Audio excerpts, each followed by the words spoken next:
Stop, Jedi!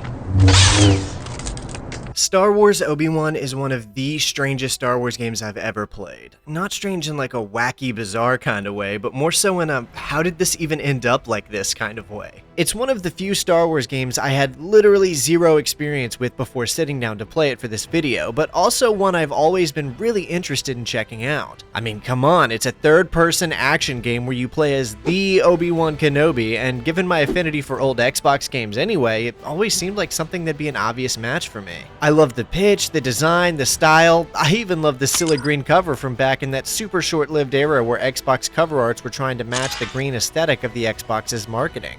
Those were good times. Not only that, but it's also been one of the highest requested games for me to cover for well over a year now, and after finally sitting down to play it, I'm not sure. So I'm of two minds about this game. On the one hand, this is a really charming little Xbox game. The control scheme is ambitious and unique, the environments are varied and sometimes exciting, and I mean, who doesn't want to play as Obi-Wan and fight through a bunch of Jedi adventures with a lightsaber? At this point in time, we'd gotten the direct video game adaptation of The Phantom Menace where we got to play as Obi-Wan a good bit, but this one was designed around the lightsaber combat specifically, which is what I feel like we all wanted back then, right? There's a lot of things to love about this game, from the unique approach to lightsaber combat to the fun design of some of these different environments you get to explore. On the other hand, it sucks.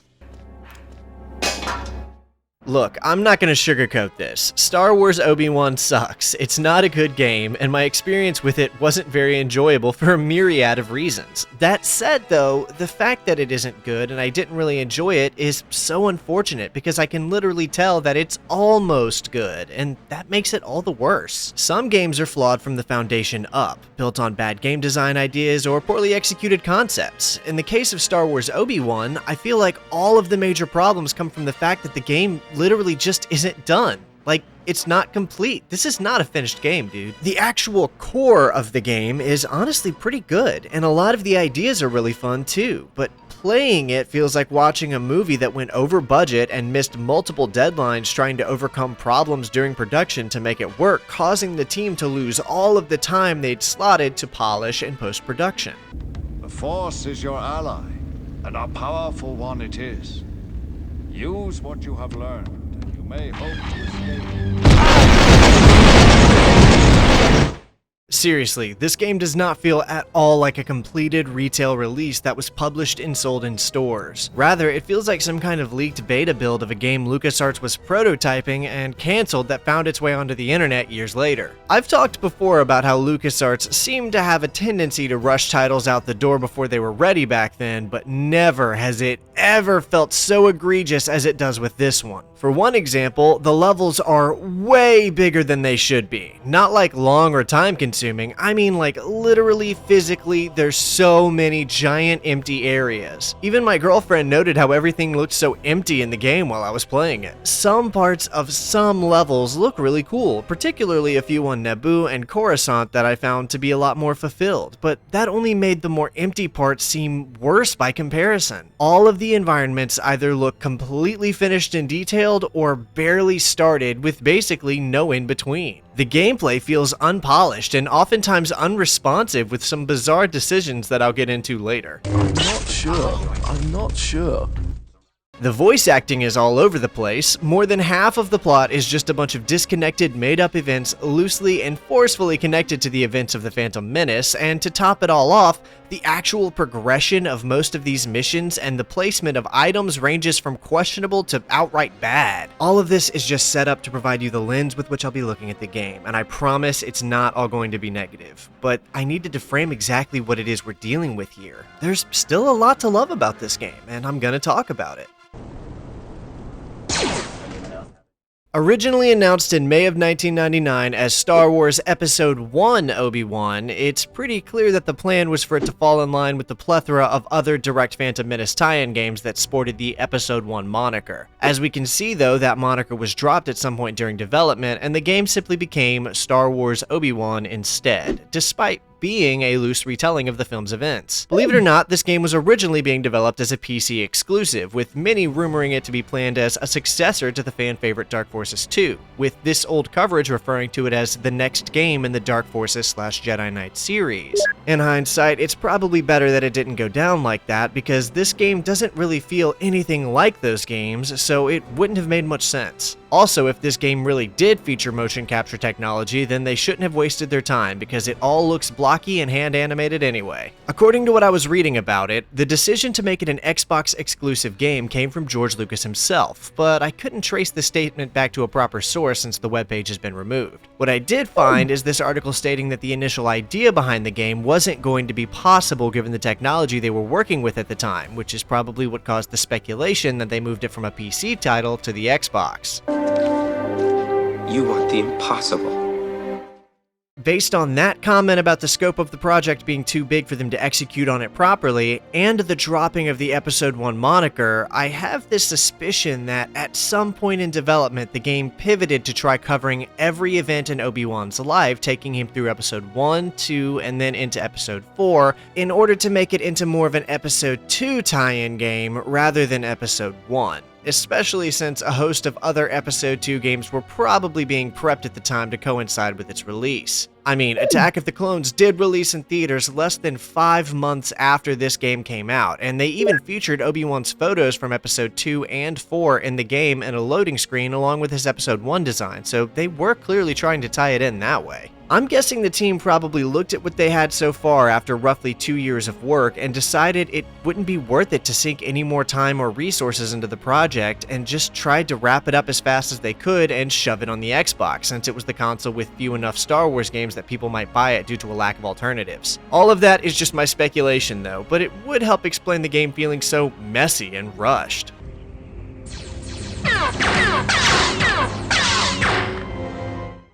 If you somehow weren't able to tell by now, I'm obviously not playing this on analog hardware. This footage is being emulated, and surprisingly, the game is playable from start to finish via emulation now after years of that not being the case. Technically. It's still far from an optimal or even recommendable way to experience the game due to a few things, mainly the constant graphical and lighting issues, but also severe stuttering in one or two parts of the game and frequent crashes. Playing through it probably net me over a dozen crashes, and the game is only like 5 hours long, so that's kind of insane. So I know you might be thinking, well, couldn't the shoddy emulation be the cause of a lot of the issues you had with the game? I wish that was so. None of my criticisms really have anything to do with the game's stability or graphics. I grew up trying to play PC games in the early 2000s on a home computer that could barely run them. Things like this aren't new to me, and I'm used to overlooking them. Most of the game runs flawlessly, and even if it didn't, you only need to play 10 to 15 minutes of the game to have basically experienced the whole gameplay loop anyway. I've disregarded any potential critiques of graphics, optimization, or stability here. It's all about the game's direction, design, and presentation. But you know what? There are a few really cool ideas found across the earlier levels of the game that I wanted to talk about, and like I said earlier, it's not a direct adaptation of The Phantom Menace, so there's a handful of original missions here that give the game a bit of its own story. But before we get into that, I wanted to take a minute to talk about lightsabers. Obviously, we all love lightsabers. I mean, they're the most iconic version of a science fiction sword we've ever seen, and most of us have been playing with toy versions of them for years. Which is why I was thrilled when nsabers.com reached out to collaborate with me regarding their collection of high-quality lightsaber replicas. I gotta admit, it's been nearly a decade since I owned a lightsaber replica, and holding such an incredible iteration of Luke Skywalker's iconic lightsaber, courtesy of Nsabers, has really helped me remember how cool it is to own one of these things. They make great collectibles and very cool items to display. They're charged via a USB-C charger port. They last forever. They come with all kinds of different colors and sound effects. They come with a blade cap and a much longer blade if you want to screw it in and play with it like a real lightsaber. And they also send you a display stand and a nice pair of gloves to keep you from getting fingerprints on it. And the best part is, nsabers.com is always running great sales to save you money on the lightsaber replica of your choice. So if this is something you've been thinking about picking up, I recommend checking out their lightsaber selection, finding the one you like, and using my code EvanPrince to get 7% off. Do not hesitate. As for me, I love this Luke Skywalker replica, but I'm currently eyeing that Qui-Gon Jinn replica given he's one of my favorite characters. Again, that's code EvanPrince, 7% off. So be it light side or dark, find the replica of your choice, use the code, and enjoy your new replica. Do it. Now let's get back to the video. What are you doing? I'm not sure. Star Wars Obi-Wan starts off strong, dropping us off in a beautiful section of Coruscant where Obi-Wan gets spotted by some nearby thugs before being attacked. This actually feels like one of the only missions where the level designers even had time to actually try. The world is populated with signs, structures, and even NPCs, pretty much all of which become less frequent after we leave Coruscant. There are 5 chapters to play across the game's progression, each of which features several areas to traverse across as you fight enemies and overcome a series of platforming challenges. Chapter 1 here is of course set on Coruscant, which I love because I can't get enough of the seedy city planet. Obi-Wan has come to this street to investigate some recent reports of activity related to a local crime gang called the Black Heth. There's not really much lore to the Black Heth to discuss, but that's because, like pretty much everything else in this game outside of the movie's plot, the developers just kind of made it up to fill the space and justify the gameplay. Obi-Wan cuts through a bunch of thugs indiscriminately and moves some luggage out of the way so a train can proceed. After that, he heads back to present his findings to the Jedi Temple. Here, Obi-Wan reports to the Council what he found in those streets when he's informed that he'll need to prepare for what is to come. Then you must prepare yourself, Obi-Wan. Let us proceed to the trial arena. And we're taken to the Saber Arena. This Saber Arena acts both as a practice area for the player to learn the game and as complete filler content to pad the runtime across the levels. What I mean by that is that the game sends you here 5 times within the single player story mode, 4 of which are mandatory to progress, and all of which are just you in the same area fighting one or multiple opponents, most of which are from the Jedi Council. This is such a cheap way to extend the game's playtime. Like, I get that each of these only takes 5 or 6 minutes to overcome, but they're all still injected between areas and require loading screens to get to them,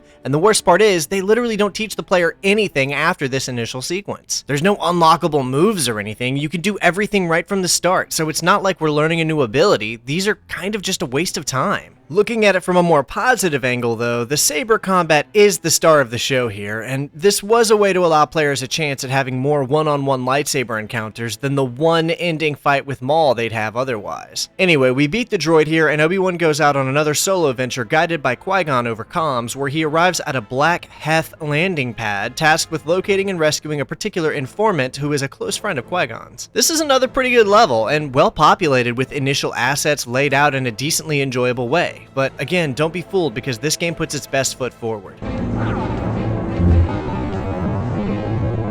If the whole game was as good as these first few levels, I'd have more good things to say. We have to navigate our way across a series of different floors, making our way down this building currently under construction and into the Black Heth hideout, and it's pretty fun. I was enjoying this part. I also have another baseless hunch that the game was at some point hoping to feature these Coruscant levels later in the game to tie in with episode 2, rather than the player starting here with this little side plot, but again, that's just a hunch. Once we reach the inner levels of the area, Obi-Wan finds the Quarren informant and the two exchange a very brief dialogue about the gang's plans. They are receiving large shipments of arms and plan on turning Coruscant into a war zone. Let's go!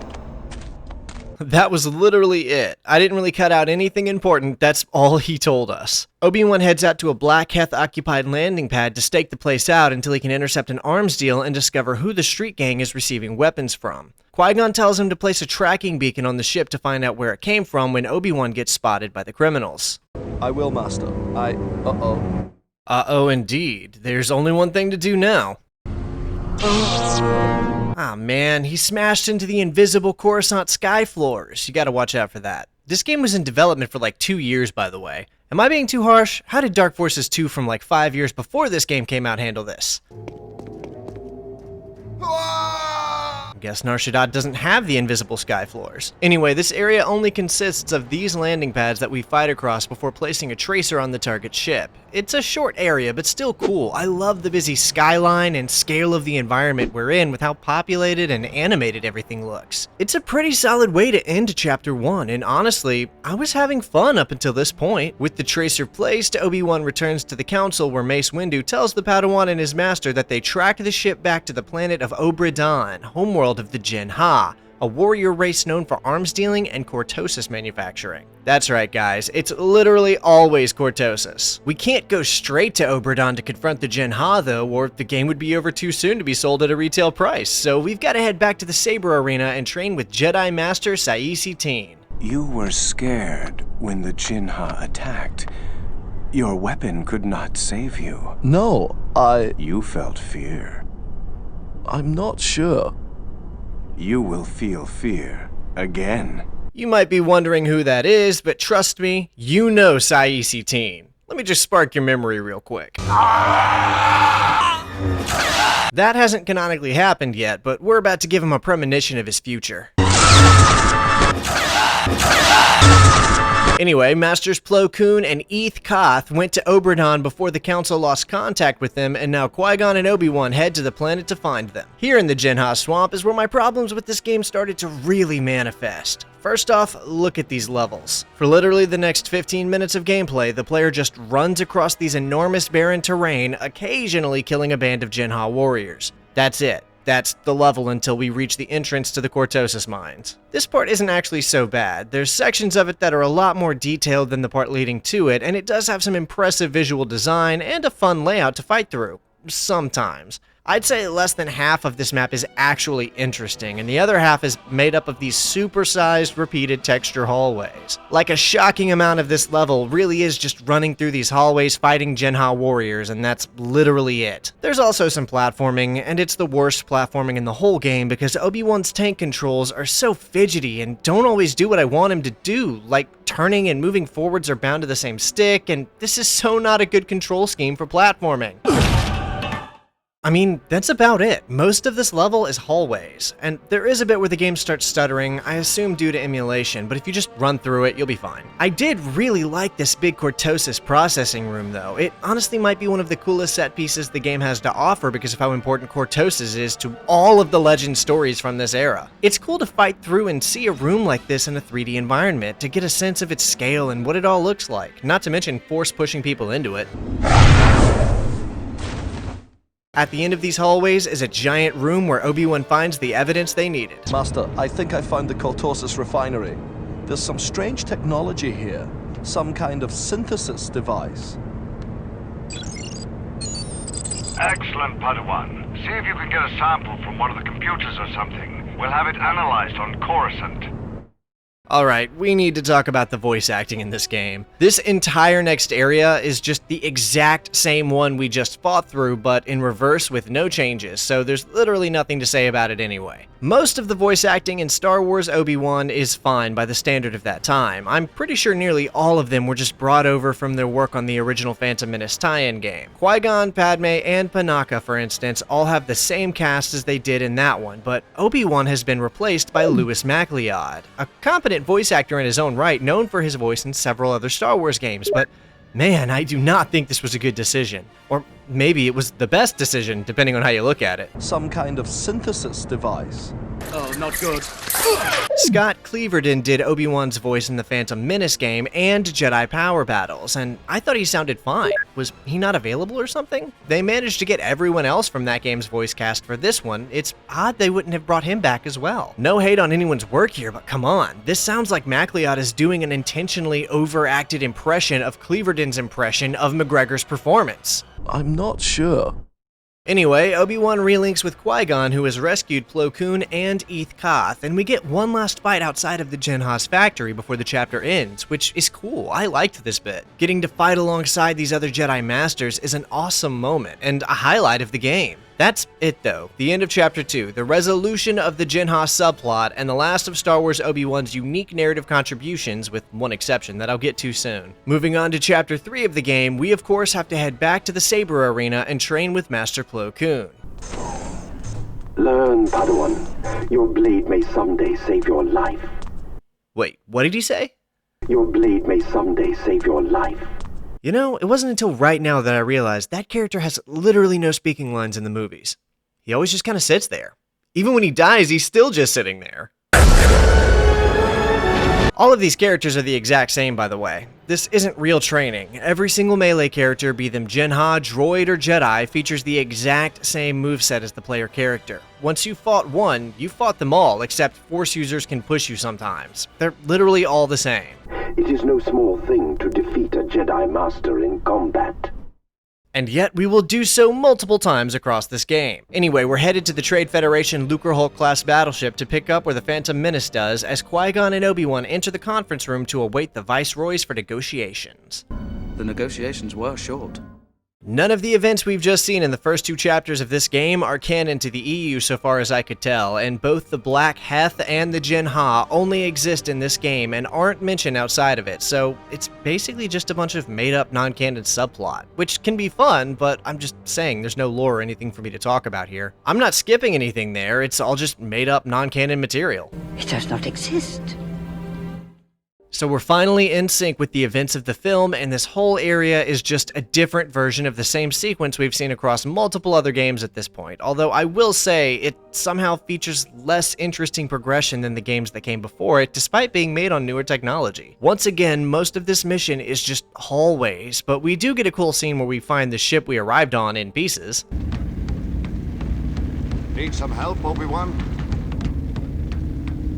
Hello. They've destroyed our ship! Oh, so you noticed that, huh? We can't progress here because there's a turret that will kill you, so we have to find the turret's control systems, disable the turret, and then make our way back to the hangar again. And it's all hallways, dude. It's all the same textured hallways repeated. What the hell happened during this game's development cycle to cause this? Jedi Outcasts came out literally 3 months after this, by the way. I don't feel like I'm being harsh here, but one of the biggest flaws this game has are the reliance on these repeated hallway areas that just started to make my brain go numb. Also, once again, they're way too damn big and empty. Are you guys noticing that? I'm pretty much positive that these hallways were not this enormous compared to the characters in the film, right? Like, the halls are big, but they're not this big. Seriously, why did they do this? It makes an already monotonous level layout feel even more exhausting. I'm nitpicking now, we need to move on. The second area of this level gets a lot better and has a more deliberate layout to it and far more variety in the environments, like tank hangars, vents, corridors, and bridges. Really, the second area basically saves the whole level because that first part is rough. We get to see the iconic Qui-Gon door scene play out too, which is pretty cool, although it definitely overstays its welcome. The next level takes place on the C-9979 landing craft Obi-Wan stows away on to ride into Naboo like we saw in the film, and it's really just more of the same as the last mission. A lot of similar hallways and rooms to what we saw in the last level, only with the requirement that we disable the engines of the ship to force an emergency landing. It's fine, there's nothing really notable about it though beyond this ending duel with a kind of advanced combat droid wielding a Cortosis sword. At first I thought it was a vibroblade, but it's not. A Cortosis sword. After that, we head straight into the city of Theed, skipping the initial arrival and Gungan plot points from the film entirely, and starting us off on the Tri-Bubble Bongo submarine, which honestly surprised me. I was fully expecting at least one area in the swamps of Naboo where we fight some droids, given we've already gotten a full level of environment that looks exactly like the Naboo jungle earlier in the game. They could have literally reused these assets, changed a few things, color corrected some textures to make it look a little different, and build a whole level like this. And it is by no means beneath this game to reuse assets or even entire areas to save on time and resources, because it does exactly that frequently. This isn't a complaint or anything, it's probably better they didn't do this because that level sucked anyway. I'm just really surprised they didn't is all. Anyway, these Theed levels actually look beautiful. There was great care taken in the design of both the interior and exterior areas of Theed, and they have some genuinely great moments. It's also in these levels that I finally put my finger on why this game felt so familiar to me while I was playing. Because it's Star Wars Bounty Hunter. And where is this bounty hunter now? The movement, the animations, the shooting mechanics, the platforming, the 5-chapter story layout, all of it. It all feels just like playing Bounty Hunter did. Not counting the lightsaber combat and force powers, of course. I very quickly realized that LucasArts took the skeleton of what they built with this game and overhauled it into what became Bounty Hunter, and I actually think that's kind of awesome. I'm kind of disappointed I didn't know about this sooner, because it would have been cool to cover them in order and show that progression, but either way, as strange as it may seem, Bounty Hunter is very much the spiritual successor to Star Wars Obi-Wan. Of course, I'd say Bounty Hunter is a much better game than Obi-Wan, but mechanically, these are two games in the same series so far as I'm concerned. I mean, look at how Obi-Wan equips a sniper rifle and fires it at people, and it even shares the same clunky inventory system, though with less items to deal with in this one. Anyway, there's not a lot else to say about the levels in Chapter 3 overall, other than them feeling the most complete out of any others in the game. Across the 3 levels, the layout and design have a natural progression with verticality and interesting landmarks without relying on long repetitions of hallways. If the rest of the game was at the same level of quality as Chapters 1 and 3, I think the game would have felt far more enjoyable. It's a good thing Obi-Wan basically never left the ship while they were on Tatooine in the film, otherwise the developers might have tried to stuff some unnecessary Tatooine levels in there.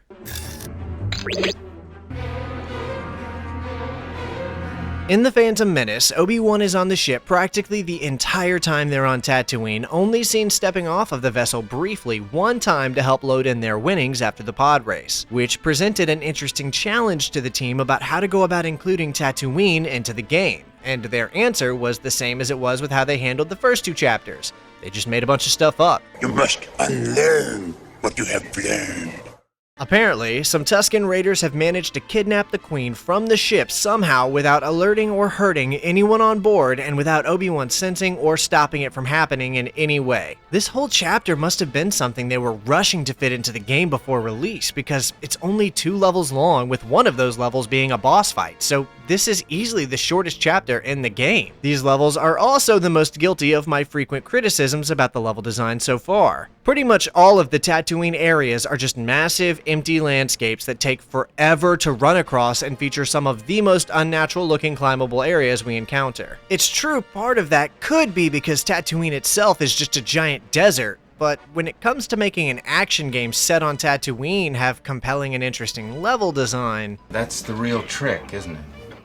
I could see where they were trying to spice things up a little bit by adding things like Tuskens pushing boulders down on you, a few wooden bridges here and there, some tents and Tusken structures, and, well, that's just about it. But hey, you do get to kill a lot of Tusken Raiders, so that's a plus.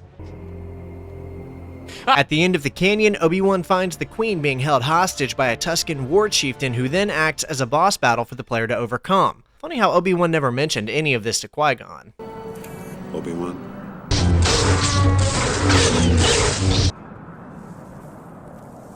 Obi-Wan. The Tusken Chief himself is a fairly amusing boss battle, albeit a simple one. You can pretty much barrel roll around him the whole time, and the AI isn't smart enough to compensate. Is this the Dark Souls of Star Wars games? I have defeated your war chief. Allow me to return to my ship safely with the Queen. Incredible delivery. After that, we're taken back to the Saber Arena again to fight Master Mace Windu himself in a 1v1 duel, and again, he's no different than any other melee character we fight beyond having more health and the Force push ability. If you're quick on the parry, then you'll crush him pretty easily. Take a seat, young. These final missions put us back on Naboo for the final battle of Theed, as Obi-Wan is tasked with infiltrating the city by himself to find and free a bunch of Naboo pilots, and I do like fighting across this environment in a nighttime setting. We don't get to see Naboo at night super often, so I think that's pretty cool. Unfortunately, however, the game gets a bit more difficult across this mission and the next one, with this one being the hardest in the game, I felt like. There's literally just so many enemies to deal with here that it becomes a challenge to avoid taking immense amounts of damage while dealing with the droid assailants. The game is never really super difficult to deal with like Bounty Hunter was, but this is about as challenging as it gets. After freeing the pilots, we have to fight our way to a massive turbo laser cannon and disable it so it doesn't knock any of our N1 starfighters out of the sky while they're taking off. You know, just like that part in the movie when Obi-Wan destroyed the turbo laser so the N1s weren't shot. Okay, well, I guess the game is giving us more of a what-if situation here then. Again, this level and the next 2 are all fine. The game definitely shines at the start and end, but it's the middle chapters that really weigh the whole experience down the most. The penultimate level of the game sees us fighting through a horde of droids while cutting the power to a series of doors to keep the droids out, and it's pretty fun. It's a very short, sweet, and simple level, and we do get the opportunity to really enjoy the gameplay here. It's really all just filler to lead us into the main event. The fated duel with Darth Maul, and he's never looked worse. Seriously, why are his eyes facing different directions? You alright there, man? It's got a cool start here as the mission opens on the iconic Duel of Fates music in the background as we're forced behind a red force field where we watch Qui-Gon be killed while we're helpless to do anything about it. Then we jump into the final battle, and you'll recall how I've been bringing up that every one of those saber duels is basically the exact same battle over and over again, and well, this is pretty much the same thing. Once you learn the parry move, there's nothing to it. Every fight is identical, even with his double-bladed lightsaber, it doesn't really make a difference. Instead of the move we see him pull off in the film, Obi-Wan just cuts him in half and force pushes his parts into the pit. It's a bit anticlimactic, but there it is. I know you might be thinking, that's the end of the game, but it's actually not. One final level is opened up for us to go back to the Saber Arena once more and battle it out with every one of the Jedi Masters from the Council, which is kind of cool, I guess. I just kind of ran around and waited for them to kill each other for the most part, but still a cool little bonus level to unlock here. Something I found incredibly strange about this game is that when you beat it, after the final cutscene where Obi-Wan and Anakin are boarding the Queen's ship for some reason, wait, no, seriously, why are they boarding the Queen's ship right here? That thing's not going back to Coruscant, guys. The rest of the Jedi Council came to Naboo with their own ship to take you home. You're boarding the wrong ship. How embarrassing. And why is Chewbacca there? Anyway, after this cutscene plays and the credits end, we're given a final monologue from Obi-Wan as he delivers a series of very strange lines. Choose the Force. Choose a job. Choose the dark side. Choose the Council. Choose a flubbing big lightsaber. Some of you may already know what this is, but for those of you who don't, it's a line-for-line parody of the opening monologue from the movie Trainspotting, I assume because it starred Obi-Wan's real-life actor, Ewan McGregor, as the lead. The thing that I find so strange about its inclusion here is that this game is clearly made for kids. Like, that's the vast majority of who is going to be playing this game, and Trainspotting is an incredibly adult film, which means 90% of the people who ever even saw this Easter egg would have had no idea what it was supposed to be. Not really a problem or anything, I mean it's a fun little Easter egg, but it does further my wondering what the hell was going on in the making of this game. There's not a lot going on in the game itself, admittedly, and even really taking your time with it will only net you around 6 hours of playtime from a playthrough. The story is obviously nothing special either, given it's one of like half a dozen different games that lets you play through some version of the Phantom Menace's events, and the new narrative inclusions like the Black Heth, Jin Ha, and Tusken Chieftain subplots feel half-baked at their best and downright trivial at their worst. The game does have a few cool things to see, like the earlier Coruscant levels, and a lot of fresh perspectives of feed to play through, but overall what I think most people really remember from this game is the combat.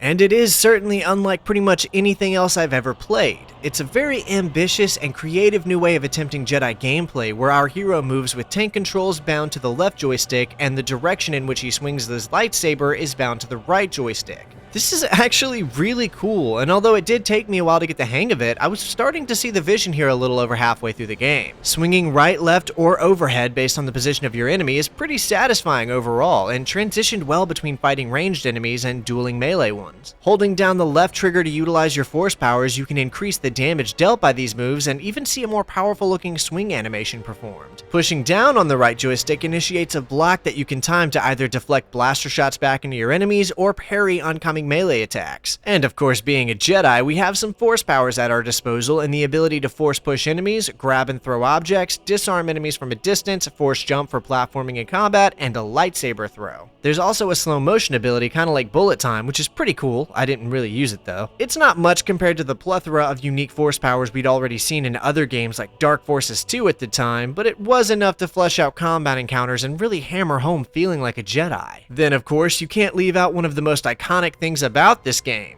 the infinite handspring technique. I'm not sure. Star Wars Obi-Wan features two ways to dodge incoming attacks, a traditional barrel roll style move programmed to your X button, and two acrobatic moves programmed to your O button. Hitting the acrobatic button moving left or right will cause Obi-Wan to do a cartwheel in either direction, but holding forward or back will make him perform a front or back handspring. Thing is, you can hold the button and just do it forever. He literally won't stop. He'll just go like a Jedi cheerleader in an underdog movie from the early 2000s. I think the intention here was that the dodge roll is more useful for avoiding blaster fire while trying to run for cover or close a gap, and the acrobatic stuff was intended for melee combat to help you cartwheel around and handspring away from your opponent during a duel. In practice though, neither button ever feels particularly useful in any scenario, but it's still fun to mess around with, I guess. When you put all of that together, I do believe it's a genuinely fun time. For like an hour. The truth is that once you've played through 1 or 2 chapters, it starts to get kinda old. The majority of every level is spent running through long stretches of hallways or barren landscapes, and when you get to have enemy encounters, they all feel the exact same because another major problem this game has is a complete lack of enemy variation. You have one melee enemy that gets reskinned depending on the level and given more HP when it's used as the boss, one ranged enemy that shoots at you with blasters, and that's pretty much it for 95% of your gameplay. Occasionally, you'll fight something a little different, like these exploder droids that try to close the distance and blow you up, or the grenadier enemies who toss grenades at you, or even the flame droids and Tuskens that shoot out flames at you, obviously. But there's honestly not a lot of these across the game, and they're kind of annoying to deal with anyway. I did really like fighting the vulture droids. They were some of my favorites, but they almost never show up. I think we only see them in like 3 places in total, and they're not mini bosses or anything. They're just slightly stronger than the other enemies.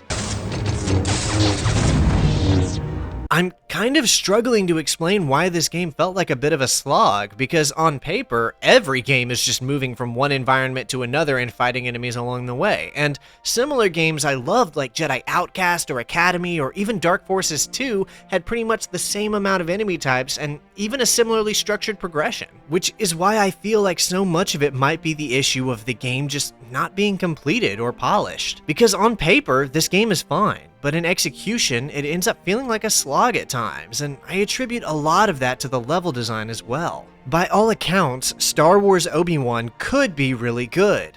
But it isn't. With all of the remasters of old Star Wars games we've been getting lately, I of course have to give my thoughts on if I think Aspyr should go back, touch this game up, and bring it to modern hardware. They did do Bounty Hunter after all, and I even said myself that this game is kinda like the spiritual predecessor to that one. And with how I've been speaking about Obi-Wan so far, it might seem like I don't think it'd be worth their time to revisit, but it's quite the opposite actually. I would love to see an Obi-Wan remaster get released on modern platforms, particularly Steam. It's not a great game, yeah, but neither was Jedi Power Battles, and I loved playing the remaster of that. Well, kind of anyway. I'd really like to have it in my Steam library too, and for content I'd probably try to 100% the achievements, which sounds gruelingly fun. Not to mention I hate when old games are super inaccessible for people to play, and outside of analog hardware, you can't really play this game the way it deserves to be played. Sure, it is emulatable like I've proven here, but the lighting problems, graphical issues, and constant crashes do make it a less enjoyable experience than it otherwise would be. Besides, you could easily get away with bundling this one with Bounty Hunter for running sales given the similarities. Also, there is a multiplayer in this game by the way, and it's literally a good time waiting to happen. There's not much to it, but it's still a neat thing to have some fun with for a few hours. I mean, come on, it really does have a certain charm to it. I'm not sure. They've escaped from the conference room. This has been a hard one for me to break down, because there's parts of it I really like, and there's other parts I very much don't, and overall it's not a very good experience to play. I actually really do hope this one gets remastered, because it could use some polish, and the core combat system is so cool that I'd love to see what would happen if modders got their hands on it via a PC port. Otherwise, playing this game is such an odd experience. It's got a weird narrative that feels like nothing is happening half the time, that just randomly interweaves itself with the Phantom Menace's plot here and there while literally just making up the other half of what the player will be doing throughout. Between the wonky voice acting, inconsistent level design, seemingly directionless flow, and perhaps most importantly, the lack of polish, Star Wars Obi-Wan is just a mess. I think there's a reason you don't see a lot of people talking about this game, and it's not just because it was an Xbox exclusive. If you loved this game growing up, believe me, I get it. There's no chance I wouldn't have put 15 to 20 hours into this game as a kid, replaying it and just enjoying the fact that it was Star Wars and I was playing as Obi-Wan. But experiencing it without the benefit of nostalgia made it a far tougher pill to swallow, especially since I wanted to like it. I remember seeing it on Blockbuster shelves as a kid, lamenting that I couldn't play it because I didn't have an Xbox at the time. For those of you who actually know what Blockbuster is, you know exactly what I'm talking about. Maybe we'll see an Obi-Wan remaster hitting modern platforms at some point, and if such time comes, you can bet I'll be pining to make a review of it. Until then, however, Unless you're looking to relive some nostalgia or are a particularly big Obi-Wan Kenobi fan, there's quite a few far better Star Wars games for you to play instead. Thanks so much for watching, and if you happen to be catching this on release day, then may the 4th be with you and all that. Otherwise, I'd appreciate if you dropped a like and a comment, since those things really help me in the algorithm, and if you're a fan of old Star Wars games, then consider subscribing, because I've got a lot more videos like this coming.